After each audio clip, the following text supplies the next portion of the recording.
Hello, everyone, and thanks for joining us today for the probably the third last instalment of our monthly webinar series here at the Marketing Sales Group.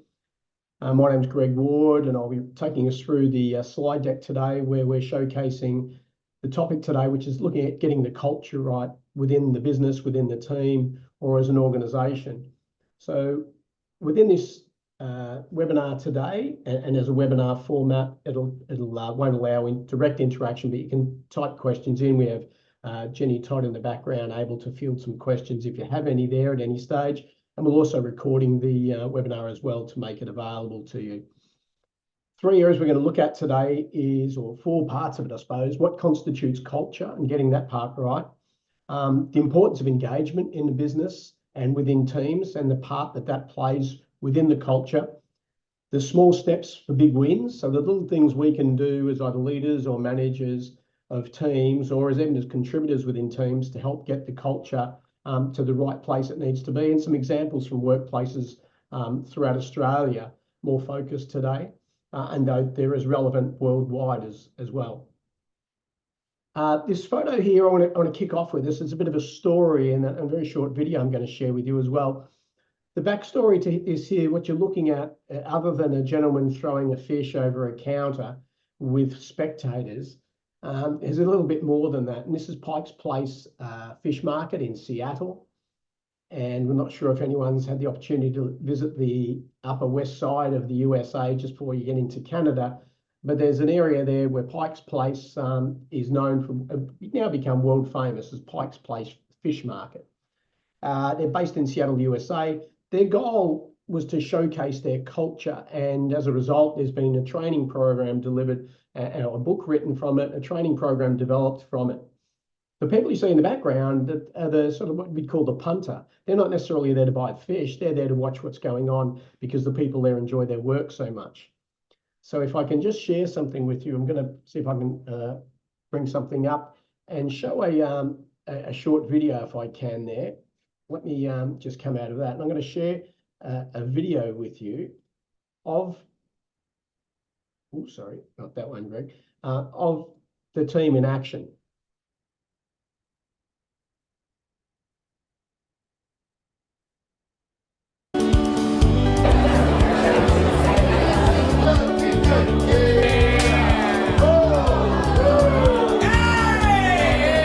This thing called the fish philosophy, and it's be there, make their day, choose your attitude, and have fun.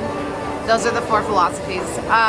And it's a choice. You know, everybody that works here wants to be here. It's a personal choice. It's your choice to have a crappy day all day, or if you have a choice to have a wonderful day.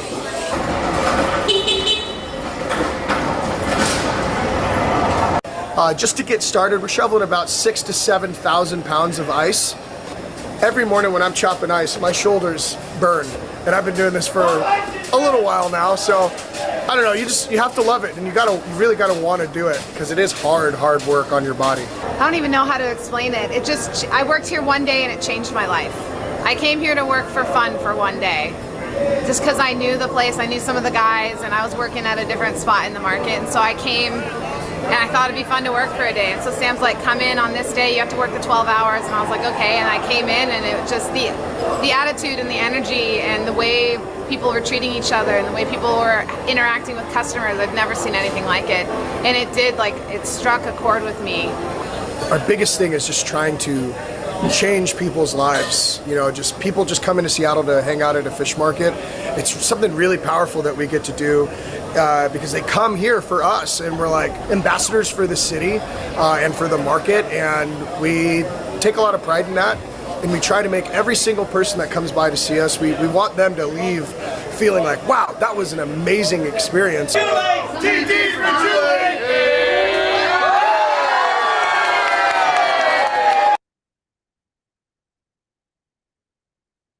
Okay, so I hope you don't mind my indulgence there, and I'm passionate about what they've done at Pike's Place Fish Market in terms of what they've done at culture in Pike's Place in Seattle. And they've made sort of fun accessible to the public while they're engaging with the public, but also the staff are having a great time. Now, we can't take it too literally and think, well, what can we be throwing around in our office to try and improve the culture and improve the engagement and to get the public on side. But what we're going to look at today is some of the things within culture that sets some companies apart and what you can do within your organization, whether you be a HR professional, a leader, a manager, or a team member who's really trying to make a difference within the business. So in terms of understanding culture, and many people like to use a sort of a loose cultural phrase, and that is the way we do things around here. And that's a sort of a dated phrase in many ways. And Seth Godin, sort of the famed thought leader and author, says in many ways it's a question we ask sometimes if we're ever asked in the consulting phase, or if we're looking at joining a business or trying to find out the culture of a business. One of the questions we sometimes ask is, how does work get done around here? So because understanding culture, it's the experiences that share and shape the employee beliefs, and that drives the actions and that drives the results. So what is it that the staff believe in, and what is it the way that they will approach their work? Will they do it with dignity? Will they do it with enthusiasm? Or will they do it doggedly until they get the job done? Or will they just sort of turn up, right, and go through the motions? And they're somewhat, or markedly different. So one of the things we want to do is we want all existing employees to be sort of retained within the organization. I think that's sort of stating a sort of an obvious one there. We want them to be happy within their job. We want them to be excited to turn up each day, and we want them to feel safe and respected. And to use a Seth Godinism again, we want them to feel enrolled. And so this SOS, this what we call the social operating system, that is, how do people interact and engage with each other, right? And that's an important thing to understand. So if, as an outsider looking at a business, that's what we notice. So therefore, we have to assume the same is also true for others that look at our business and look at your team. What are they seeing? How do you interact with your team members, and how do we engage with each other? So it wouldn't be the same without a little bit of a story. And I think probably one of the more famous stories that a lot of us are familiar with might be that from The Wizard of Oz. And, where Dorothy sort of steps into a sort of this magical place that is Oz. And it's unlike the farm life she's led before and the home life she's had before. And she comes out with this quote here, Toto, I feel we're not in Kansas anymore. And she quickly realizes the difference between where she's from and where she is. And that is her values, her beliefs, her culture, and her upbringing, and the interrelation she has with others, and then that which is taking place within this mythical world of Oz. And I think many of us have felt like this when we've stepped into Oz before, when we might have stepped into a different workplace, you might have stepped into a restaurant, you might have stepped into, get your car serviced, and you think, am I going to get attended to here? So this is where we sometimes feel like there's a bit of a disconnect going on. Now, to jump forward a bit, culture in the 2020s, a lot of people straight away think of what are the perks that are available. And to use what we referred to as the iceberg principle. The iceberg principle, if you think about it, what's above the water and what's below the water, there's more below the water, yet we see what's above the water. We tend to see the perks and we can see interactions as well, but we don't necessarily know what goes on below the water. And we're going to sort of focus on what are those things that keep the buoyant bit, that is, what is it taking place below the water that allows the things above the water to take place. So as well as the table tennis, the snacks, and maybe the office drinks, and they're fantastic. And perks plays an absolute integral part in a lot of business cultures, but it isn't the only thing. So what we're going to look for is what is this impact and effect, and sort of 3 reasons to give greater consideration to culture because of the detriment of not paying attention to it. So some data here to begin with. 38% of applicants, job applicants, are willing to pass up an offer of employment if they feel it's not a good cultural fit for them. Secondly, we can see here greater than 50% of employees believe corporate culture to be as or more important than salary. So to use a Herzberg, hygiene theory of motivation, salary is just a hygiene factor of motivation. That is, in other words, it's an expectation. It's a must-have. Whereas the corporate culture now is becoming just as much from a should-have, now moving into a must-have as well. That is the culture positive enough, and is it going to be engaging, and can they feel a part of it? Because turnover is costly, right? And those of you in the HR world will know this better than anyone. And I think 1.5 to 2 times the salary can be conservative in some organisations for the cost of turnover and replacing a quality staff member. So if we're going to ask employees to sort of treat the role, we want employees to treat their role as something special, as more than a job. We want to know what is it what is it they need, and what is it they're thinking, and what are they expecting. So these are some key things that employees want to know. Will they feel connected to the work, and will they feel connected to the workplace? Right? And so that allows this level of engagement if they feel a level of connection. Can the work add some sort of meaning to their life? One of the 3 key drivers of motivation internally is purpose. And that's a big player in a lot of people. So can they feel they're making a difference? So at the bottom right there, you'll see, will my work be of value to those beyond the business? And bottom left, will I gain a sense of collegiality with my colleagues? So will I get along with them? Now, people don't join businesses to make friends, we all know that. But it does make a world of difference if they can relate and engage with the people they work with and develop positive business relationships. Other things include in the corporate culture, we look at here, and these are things that directly affect the culture. So we can sometimes inadvertently affect the culture because we may be underinvesting in some of these things or overinvesting in others. So how is work allocated? So how are assignments allocated? When a shift's allocated, we might say. Are there opportunities for advancement? And are they clear? Are they communicated? Do employees get the opportunity to collaborate? And can we create that opportunity? What's discussed in the workplace and what's tolerated in those discussions as well? Is there flexibility? In the middle there, we look at, is there flexibility if and when required? And that may include, the opportunity to hybrid work if and when needed, carers leave if and when needed, etc. How are achievements and birthdays celebrated? So how might that take place there? How different departments and teams get along, and do employees have access to executives? So in other words, can they get in touch with the C-suite, or is that sort of a restricted door to them? So once we sort of tap into some of these, and we realise we are influencing the culture just by our approach to some of these elements here of company culture and what's incorporated within it, we can sometimes try and set ourselves up as what might be considered a destination workplace. And that destination workplace is, we might say that, it's a question we often ask is, how is it that some companies become more attractive to job seekers or job swappers and career-minded individuals? So what is it that they're doing? And so because some things they're doing is making them attractive to applicants, and this is sort of on a local level, on a national level, and an international level. So if they can create a positive or a supportive culture for keeping their people engaged, it tends to attract and retain top talent.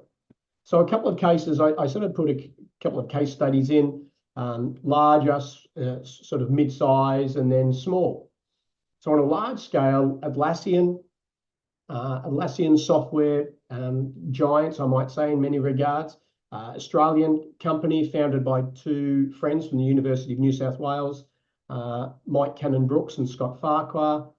And the company values the brand and product development. So there's sort of a link there. They're not just pushing the brand, it's also product development, but they know product development reflects on the brand. Some things they've done differently is their Atlassians, is what the term for their staff is. Atlassians can live and work in any one of the 14 countries where Atlassian has a presence. Right? So in that regards, it's borderless, and they understand that, especially in the software world. They have a flexible approach to their staffing and staffing engagement, and they have a huge point, very similar to Patagonia, for those people who are familiar with Patagonia as a company and a destination workplace. They support the speaking out on environmental and social issues, right? So in other words, the staff members are supported on different levels that are away from the company. So it creates sort of the whole individual. The second one on a more moderate scale, core logic. And core logic believes in what we call a flexible and inclusive and collaborative workplace. That's their sort of catch cry. They celebrate achievements, what they call the High Achievers Club. And their High Achievers Club are recognised for the performance they've done for the business or the greater good in many ways, the community. They have inter-team activities. They're involved in spot awards for recognising achievements of their staff members and the contributions they've made, and regular social events, which many of us might be familiar with as well. But when we start combining these together, we start creating a culture that becomes attractive or supportive for a variety and diverse environment. And the third example I want to share with you is when we take culture beyond the four walls, which core logic, the photo probably elaborated on a bit. This is many years ago, and I was involved in a company, I think it was 2009, many of you might remember, the Black Friday bushfires that took place. I'm based in Victoria at the moment. And they're horrific, the fires, and quite devastating, and as well as the loss of life, there's a lot of loss of livestock, but loss of farm equipment and farm fencing. And a company called Blaze Aid, which is a not-for-profit organisation, set themselves up to assist farms in re-establishing fence lines so they could reintroduce livestock again. And in this instance here, we have a photograph of a team that were released from their workplace for the day, and transport was provided, meals were provided, and they went to a regional area of Victoria for the day and worked with the team from Blaze Aid in re-establishing fences, and in doing so, reconnect and connect with the community out there who was so appreciative of the volunteers and the time. And being part of a company like that that reaches out beyond the business can really speak volumes about the culture. Many organisations now, whether they're small or large, can have what's called a community engagement officer, someone who links in with the community. I've just been recently working with an amazing organisation in regional Victoria, a group of electrical contractors, and I know they're heavily involved in supporting sporting teams in the local area there. And so that sort of support speaks volumes sometimes. It doesn't tap into everyone's needs, but it does speak volumes. So now let's come back to this engagement point. How do we engage the staff? Because if we start doing these elements here that builds the culture and keeps people involved and engaged, some benefits to the bottom line, and also especially for those of us in the HR space, we look at the profitability increases, productivity goes up, customer ratings go up, and that's conservative, by the way. Absenteeism plummets, and this is a huge one in many ways, which aligns with productivity, and much less safety incidents. So, and who wants any of those to be taking place? So these are sometimes the byproducts of engagement, and increasing engagement with the staff members by tapping into what makes their workplace a great place to be, how can we keep them involved, how can we keep them engaged, and what are the upsides for the business. So what are the activities we can do as managers and leaders within businesses? This is some of the data here that came through from HBR, Harvard Business Review. The activities which tend to have greatest impact, and this was about 2,200 people that were involved in the survey, so it's not that broad, but it gives a reasonable indication. Recognition and rewards. So we tap into a bit of intrinsic needs and extrinsic needs there. There comes the perks one, such as food. I think Google were renowned for this when they first opened their Googleplexes worldwide, that no one had to walk more than 200 meters to get to a company-run cafe. Regular one-on-ones, team meetings, as long as they're not too long and take up too much of their time, because that can be detrimental. New employee training, and personal interaction with upper management. And you might remember early, do people get access to the C-suite or some of the executives within the business? So these are activities that can be done on a management and leadership level to improve. And if they're done for the right reason, remember, we're not just trying to do sugar hits here. Now, some of the research, let's have a look at some of the research here.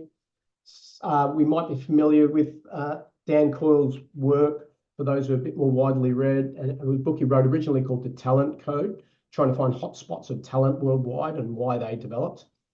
His successive book on that was The Culture Code. What is it that some companies and groups do that makes them so successful?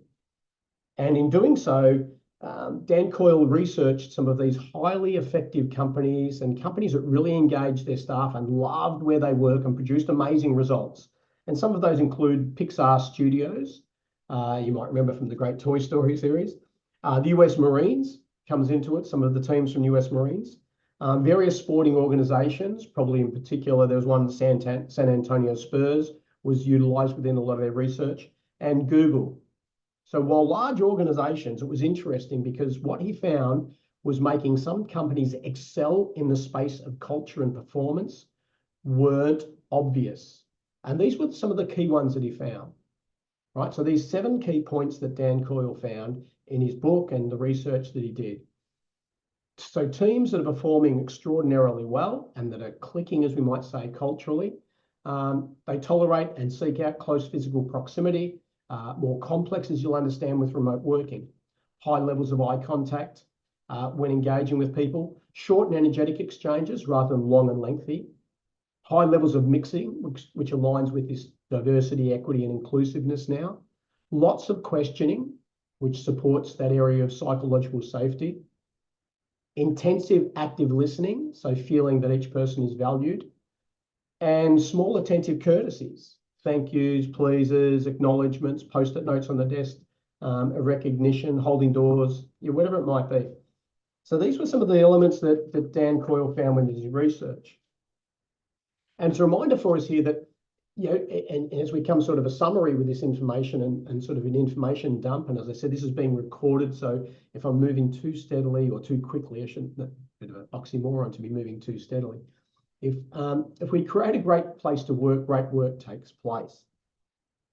Right, so how can we create that great place to work? And if we can look at meeting the needs of our team members, we'll also see if we can align with the community, and if we can increase the engagement of our staff so they feel connected to what they're doing and the people they work with, we can start to create or start to reinforce what has already been done in your workplace of creating an amazing culture.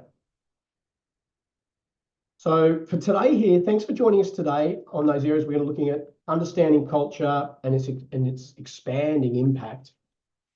We're also some of the examples here, not to undervalue the needs for engagement as well. Over the coming 2 months, our last 2 webinars for 2024, next month we'll be looking at what is the mindset for success, right? So what is the mindset, what we call the soft skills that gets hard results. And in December, not waiting for New Year's Eve to set goals, but setting purposeful intentions.